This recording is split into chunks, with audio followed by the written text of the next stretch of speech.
Jenny Fintley, a sous chef at a catering service with a touch for conjuring up delicious dishes, is not quite content with her life. It all changes when she receives a call from a solicitor informing her that she had just inherited a house in Bucks County, Pennsylvania. Jenny is surprised, to say the least, that someone has left her their house. The solicitor has been trying to reach her for some time now. He tells her that the owner of the property was Emily Adams, who had left it to her cousin Madge, who was Jenny's mother's aunt. The whole ordeal was somewhat complicated, so the solicitor asks her to come down to his office in Harrisburg, and he will explain everything there. The next day, Jenny arrives at his office carrying a photo of her mother when she must have been around 7 years old. She remembered her telling Jenny that she'd spent that summer in Bucks County. Showing it to the lawyer, Jenny asks if the house in the background is the same one that she has just inherited. The solicitor peruses the photo from over the rim of his glasses and grunts in affirmation, further informing Jenny that the owner of the house has died in a nursing home 4 months ago. A will was found which dates back to 1955. She's named 2 beneficiaries, her cousin Madge and the caretaker who looked after the property. Since both of them are deceased, Mr. Verne then went on to track down their heirs. For Jenny, all of this information sounded surreal. Too good to be true, she must be dreaming. If this is all real, this could be a brand new beginning for her, especially after last weekend when she had to break up with her long-term boyfriend, as she believed it was about time they settled down and he had other plans for his life and career. Glancing at his watch, the lawyer remarks that he hopes Mr. Howell has remembered their appointment just when a suited man enters the room, his demeanor charming and confident, as he wraps up a conversation on his phone. Shaking hands with both the solicitor and Jenny, he takes a seat beside her. The solicitor introduces Mr. Brian Howell as the other owner of the house. He is descended from Emily Adams' caretaker. Although Jenny and Howell are not related to each other, the two of them own half the house respectively as per Emily's will. Brian, a hard-driving, Wall Street agent, is eager to put the house up on the market and split the profit equally amongst both parties. Jenny, however, has no intention of selling the home. Instead, she is determined to keep it. Sensing the tension building up, the lawyer suggests the two of them drive to Bucks County and look around the house themselves. Maybe that will help them reach a decision. Brian isn't too keen on the idea, firstly because he does not have that kind of time on hand, and second, he does not even have a car here. He came on a train. Jenny offers to drive them to the property. Brian doesn't like the idea, but he's left with little choice. The drive to the estate is not too long, but the land is very picturesque. Jenny couldn't help but slow down and marvel at the beautiful landscape. The cornfields that spread out on the land seem to go along for days. Brian scoffs at Jenny's exaggeration. The corns are commodities that are way overpriced these days. Jenny counters that money is of no good if one can't buy something beautiful with it. And they already have it. This land is beautiful. They stop by a local general store to ask for directions to Maple Lane, and an old man with a sunny countenance guides them to drive 2 more miles down east. They arrive at the house, which is in somewhat of a dilapidated state, but Jenny finds it to be perfect. As one approaches the house, they notice its charming exterior. The gray-painted wooden siding is chipped in places, giving the house a rustic feel. As one steps inside, the eyes are immediately drawn to the cozy interior. The front entrance leads into a spacious living room, which is filled with light streaming in through the wide windows. A plush couch sits against the far wall, flanked by 2 armchairs with floral patterns. A large wooden coffee table sits in front of them, covered in books and photographs. To the left of the living room, there is a dining room with a delicate wooden table and matching chairs. A gorgeous antique china cabinet stands against the wall, housing a collection of delicate porcelain dishes and silverware. The walls are adorned with framed photographs and paintings with thick wooden frames. The kitchen is just beyond the dining room, with white tiled floors and countertops. Upstairs, the bedrooms are snug and inviting.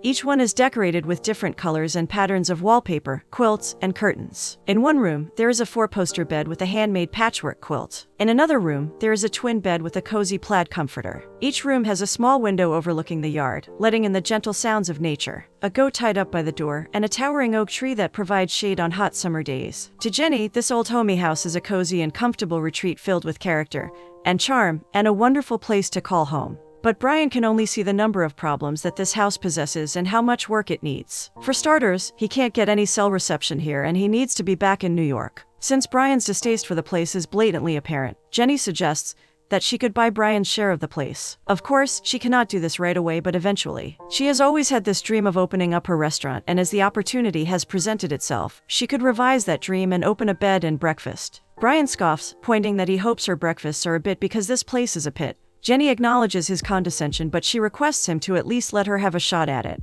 Reluctantly, Brian concedes to let her keep the house, and they shake hands over the deal. Back in Connecticut, Jenny quits her job as Chef Oliver's sous chef. He is quite taken aback by her sudden outburst as she tells him that not only is she quitting but also that his mustard-crusted salmon is dry. Oliver follows Jenny outside the kitchen, demanding to know the reason for her resignation. Jenny tells him that she plans on moving to Bucks County and opening a bed and breakfast. Oliver counters that it isn't exactly a restaurant as per her dream. But for Jenny, it's close enough. Some bed and breakfasts are even well known for their food. And so it matters not what Oliver says or thinks, she has made up her mind this time. Hearing the resolution in Jenny's tone, Oliver sighs in resignation. He's always been so hard on her because he knew how talented she was and he wanted her to get to the full scale of it. He has always wished for nothing but the best for her, and if this is what she wants, so be it. With a brisk goodbye, he hollers the kitchen crew back to order. Jenny smiles nostalgically. She never thought she could miss working with Oliver, yet there she was. Jenny drives back to the house and starts working on tidying up the place. While cleaning the desk, she comes across a card addressed to Emily on her special days from someone named Lester. There's a knock at the front door and Jenny opens it to find a next-door neighbor, Alice. She's there with a homemade housewarming gift directly from the orchards of her lovely farm.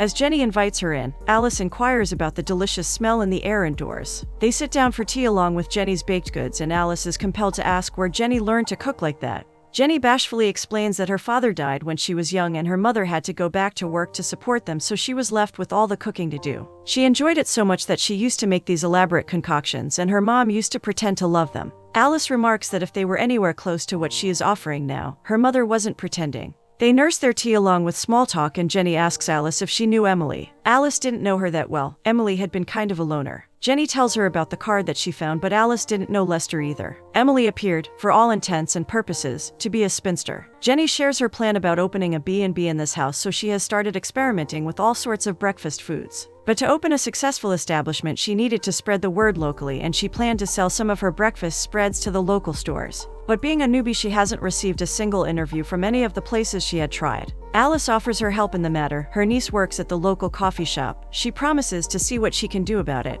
Jenny is moved by the offer. Being from the city, she isn't used to neighbors being friends, let alone stepping out of their way to help each other. The next day, Jenny stops by the coffee shop with samples of her croissants. She is warmly welcomed by Alice's niece Casey, who instantly agrees to add baked goods to their menu after tasting Jenny's baking. They exchange small talk, and Casey remarks that there are no eligible bachelors in this town. Jenny counters that since she has just gotten out of a relationship, she isn't looking for any attachments. To be honest, she still sometimes misses Darryl. He had seemed like such a package on paper, smart and attractive. But they ended up wanting different things after 4 years. She wanted a picket fence and he wanted to pursue the heights of his career. She had thought he would be the one. Casey sighs. She wishes she had someone to miss, and on that note advises Jenny to give her ex a call. On the pretense of looking to find her truffle cutter, Jenny calls Darryl. The pleasantries aren't as awkward as Jenny had thought, and Darryl tells her about his trip to Thailand. After a few moments, they quickly run out of safe topics, and Jenny is forced to put the phone down, requesting Darryl to look for her truffle cutter in his kitchen. She swears to never feel desperate enough to call him again.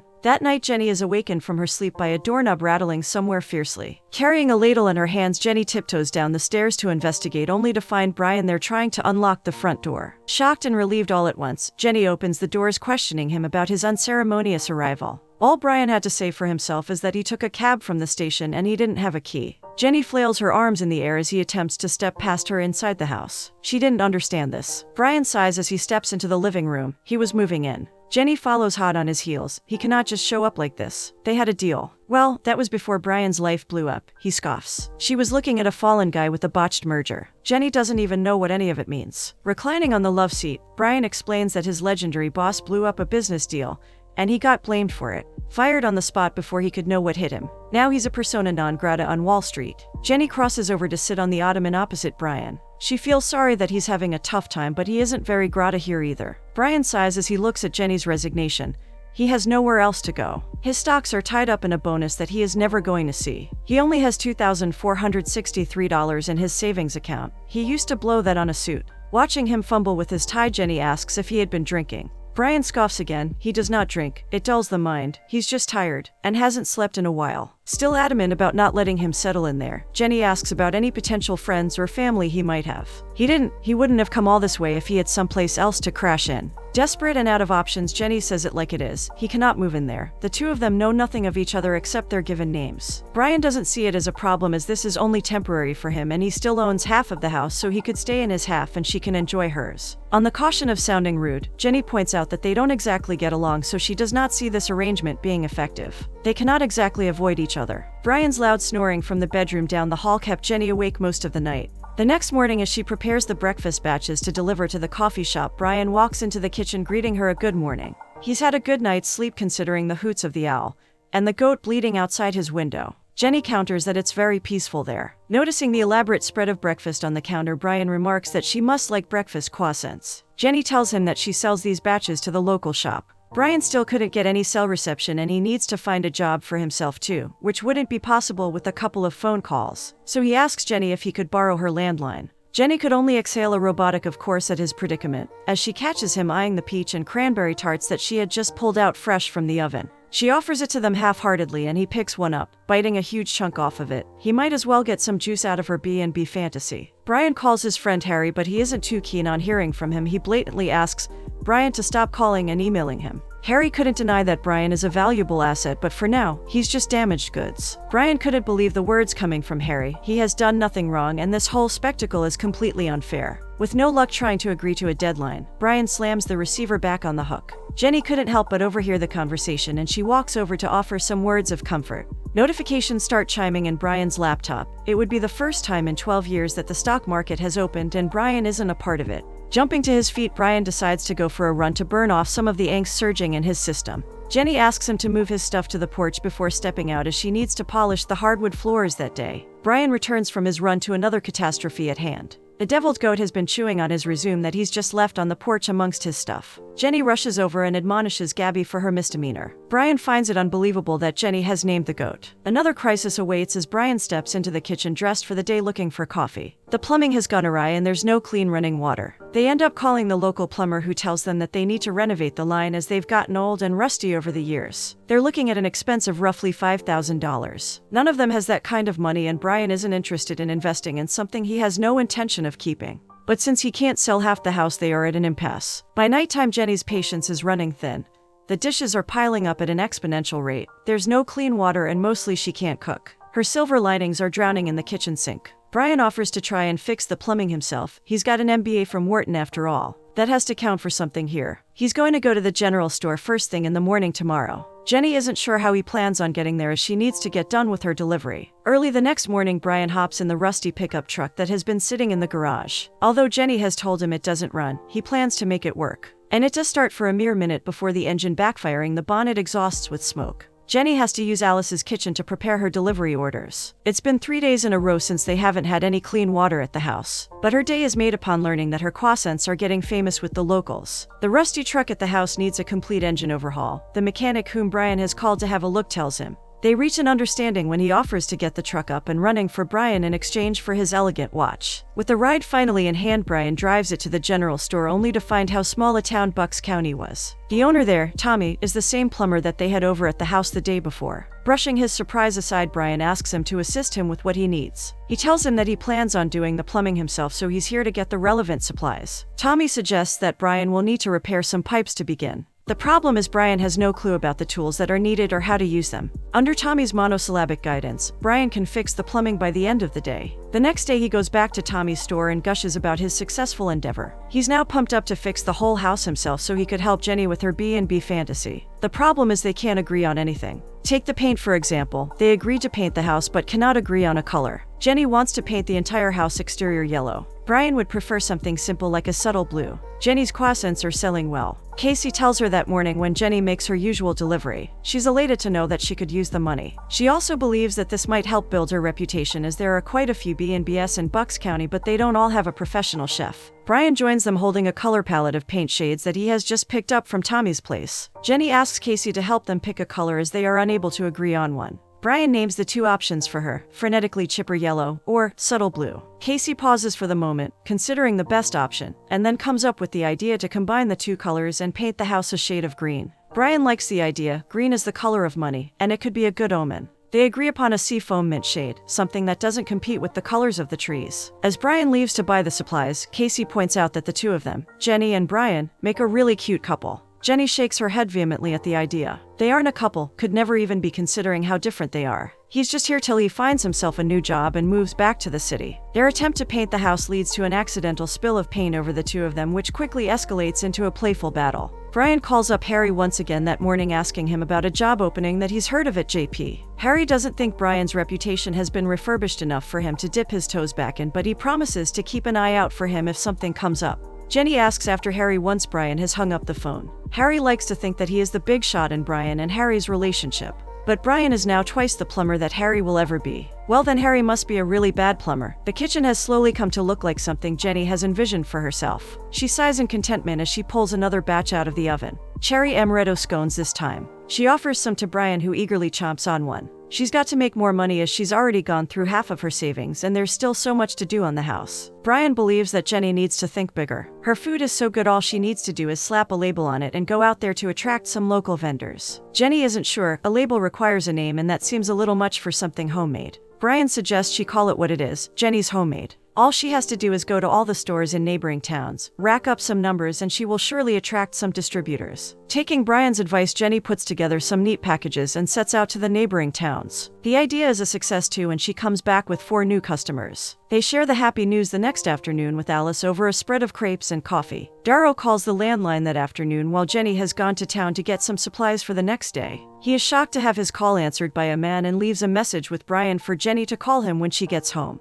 Once she's home, Brian relays Darryl's message to Jenny, who immediately calls him back. As much as he tries not to, Brian can't help but overhear snippets of their conversation. Jenny tells Darryl that the man who answered the phone is only living there because he owns half the house. A real estate thing, she calls it. More days pass and the house is nearly ready for the B&B opening. A stuck window takes Brian back to Tommy, who has become somewhat of a fast friend to Brian. Handing him some furniture polish and a putty knife, Tommy advises Brian to not be defeated by a stubborn window. He then asks after Jenny, and watching Brian fumble with his words at her mention only serves as concrete evidence for what he already suspected. Brian has a crush on Jenny. Brian admits that it's more complicated than that. Jenny has a boyfriend. He tells him about the phone call from Darryl a few days ago and that she seemed pretty happy to hear from him. Tommy concedes that a phone call isn't something to base one's decisions on. Brian should tell Jenny how he feels. Brian didn't know how he felt, or at least he couldn't be sure. That night they sit together on the refurbished porch swing as Brian marvels at his handiwork with the porch's broken railing. Jenny remarks that he's changed quite a bit in these past weeks. Brian confesses that he's been having a good time despite what he had originally perceived.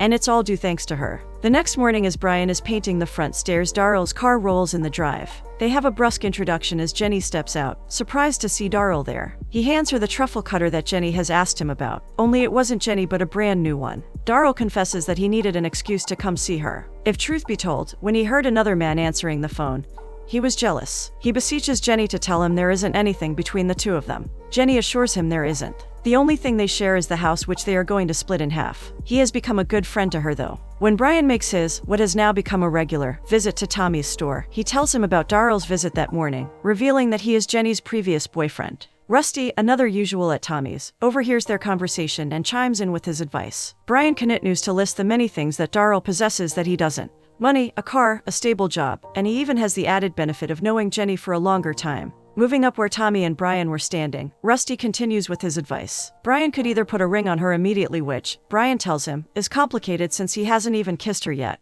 Tommy asks Rusty for the other option, but he had already lost his train of thought by then. When Brian returns home that evening, he is met by a frantic Jenny who hasn't been able to find Gabby for over an hour. The two of them set about looking for her in the land nearby. They finally find her, but she's silent and unmoving, and Jenny is compelled to call Alice for help. Alice tells them that there's no call for worry, that they should just let nature take its course and let Gabby prepare for birth as it's nearly her time. This is news for both Brian and Jenny, as neither of them had a clue about Gabby's pregnancy. By early morning, Gabby has safely given birth to 2, an adorable set of twins. Brian suggests they should name them Bonnie and Clyde, but Jenny wants to name them something sweet and cheerful like Lucy and Ricky. So, Lucy and Ricky it is. With the B&B inspection approaching in less than 3 weeks, Jenny is desperate to get the house done. Most of the work in the kitchen is finished. They had just turned the storage closet there into a pantry. The stove is fixed, but the table is a little wobbly, so they need to fix that up. A few light fixtures around the porch need to be changed, and then they'll be good to go. Brian takes on the task to repair the light fixtures that evening. His novice attempt costs the house to lose any and all forms of electricity. As they sit in the dining room with candles lit all around the house, Brian praises Jenny's risotto that she had whipped up for dinner in the dark. He suggests that since her cooking is so phenomenal, she shouldn't just limit herself to breakfast, but rather extend her culinary skills manifestation with dinner at this place as well. The rain's pitter-patter goes heavy outside, as does their conversation over dinner. Brian shares that he was always into investing as a child. When other kids were out playing sports, he would have been locked up in his room, working with stakes and bonds. He had learned the language from his father, who had been a broker. He didn't stay for long in his life, but the love for stocks did. After he left, his mother remarried and Brian was sent off to boarding school, and soon came to Wall Street after that. Until a certain house in Bucks County came along, life had been pretty predictable for someone working in the stock exchange. Jenny is compelled to ask if he regrets this unexpected change, to which Brian answers in negative. He does not regret nor deplore this turn of events, least of all tonight. The heavy rain has made the roof drip in the bedrooms, and both Jenny and Brian are forced out of their beds to investigate. The heavy silence in the hallway as they see each other draws them closer with an invisible thread until the two lean in and seal it with a kiss. A sweet, affectionate rendition of what had been hanging between them for weeks. As Brian pulls away apologizing, Jenny assures him that it's perfectly fine. The next morning, Brian receives a phone call from Harry delivering the good news that he's got a job promotion. Of course, he would now have to work under Harry, but the money and the perks are decidedly handsome. Brian, who had been at his wits' end about finding a job, couldn't decide how he feels about this. Had this job come a few weeks ago, he would be jumping up and down. But he's a different man now, and he likes the man that he's become here. He likes being with Jenny, and he isn't sure he's ready to leave this or her. So, he tells Harry that he's going to have to think about it. Harry isn't too pleased to hear that, and he gives Brian till the end of the day to come to a decision. Brian hasn't felt this way before, this intrinsic revelation that there are things in life far more important than money. Torn with this dilemma, Brian makes his way to Tommy's store and relays the news about his job offer. He shows Tommy his phone with the picture of the kids as his wallpaper. That phone used to be his lifeline on Wall Street. Now he can't imagine a life with Jenny or the kids out of it. He's happy here. For the first time in a long time, he feels true contentment. Jenny receives a call from Darryl while making a delivery at the coffee shop. He comes over to grab a bite with her and talk about something urgent. Holding her hand in his hand, he tells her that he needs to say this before he loses the nerve. He loves her and he's now ready to settle down with her. Shocked at his proclamation, Jenny asks to clarify if this was a proposal, and Darryl puts it into words then. He asks her to marry him. Jenny had wanted this for so long that it took her a moment to detangle fact from fiction. She cannot do this. She isn't sure when exactly did it happen, but somewhere between these past weeks Brian had started to matter. Jenny and Darryl part their ways with one last kiss, unbeknownst to the fact that Brian had been watching the entire exchange from the storefront. While Brian returns home with a broken heart, Jenny makes her way to Premium Natural Foods for the interview with the distributor. They love her work and want to test homemade in their regional outlets, and then they're willing to distribute her product in some of the larger markets. She'll need an online presence in which they'll handle all the mechanics, websites, and so forth. A crestfallen Brian returns home and calls Harry back to accept his offer. Meanwhile, Jenny returns home with her happy news to find Brian standing in the driveway with his suitcase packed. She asks him about it, and Brian tells him about the job offer he got from Harry in New York. His cab rolls in and Jenny is compelled to question if he even intended to say goodbye. But for Brian, he'd been waiting far too long. He bids her goodbye, saying that he'll be staying with Harry until he finds a place of his own, and once he does, he'll inform her of it, and they can sort the rest of the matter out from there. Jenny could only nod her affirmation as he hugs her before getting into the cab and riding away. Over tea a couple days later, Jenny offers asparagus and Parmesan souffle to Alice and Casey that she had been practicing. Casey comments on the table still being wobbly, and Jenny is reminded of Brian. She had thought she had been in love with Darryl, but it dawned on her now that she had lived the idea of him. She didn't know the difference until she met Brian. He made her laugh. Lightening up the somber mood a little, Casey assures Jenny that since she's the freshest, pretty girl in the county, she's sure to find someone fairly soon. Jenny shrugs the compliment, saying that for now she's just focused on opening up the B&B. The inspection is in less than a week. Alice remarks that the house looks absolutely beautiful. Jenny has accomplished so much with it in such little time. In New York, Brian is back at his game, killing it at work. Not in life, though. When Harry comments on him not being fun anymore, Brian is reminded of how he used to make Jenny laugh all the time. He was fun for a brief time in his life. Harry reminds him that he's in the city with plenty of girls around. But Brian's girl is back in Bucks County. Jenny passes the B&B inspection with the inspector asking for only minor changes. When Jenny stops by Tommy's store later that day, she is met by a closed store with Tommy's father, Mr. Vern, sitting in his usual spot on the bench. He asks her why he hasn't seen Brian lately, and Jenny divulges that he's moved back to New York. They indulge in small talk. Jenny tells him about her B&B opening real soon. Vern finds the idea very in sync with Emily. She would have loved having all those people around. Sensing that Vern knew Emily, Jenny asks him if he also knew someone named Lester. Lester was Vern's older brother, and Jenny and Lester had been sweethearts. But no one knew that except Vern. Lester had died during the war. They had to keep their romance a secret because Emily's father was very strict. So when Lester had died, Emily had to hide her grief. She kept it inside and it festered, her broken heart turning into stone. He concluded the story with a statement that resonated closely with Jenny. It's sad when people who are meant to be together don't end up together. Brian receives a call from Jenny, who wants to talk to him regarding the payment of the house. Premium Natural Foods had given her a sizable advance, which is enough to buy him out if she pays him in installments. She has spoken to a few local real estate agents to get the worth of the house. Brian assures her that whatever value she puts on the house is fine with him. He then asks her when's the B&B opening. When Jenny tells him that she had the opening set up for this weekend, he is stricken with an idea. He asks Jenny to have the necessary paperwork drawn and he can come down there this weekend and be a part of the opening. Early Friday morning, Brian stops by the coffee shop to grab a quick breakfast before seeing Jenny. He is welcomed by a very hostile Casey who tells him how big of a nuisance he has been. Jenny turned down her boyfriend when he proposed because she had fallen in love with him, and then Brian up and left. Despite Casey's acidic tone, the words are music to Brian's ears. Driving the car as fast as physically possible, he reaches the house. Jenny is surprised to see him at her doorstep this early. Brian, however, had a whole speech in mind, but none of that came to mind when he saw her. All he could say is that he misses her and wants to come back home to be with her and the kids. That night at the opening, the B&B receives two unexpected guests from the city, Chef Oliver and Harry. In the presence of close friends that felt like family, Brian proposes marriage to Jenny with a vintage ring symbolic of the house that they now call home. Jenny accepts his proposal with all of her heart, and Emily's bed and breakfast opens its doors to all.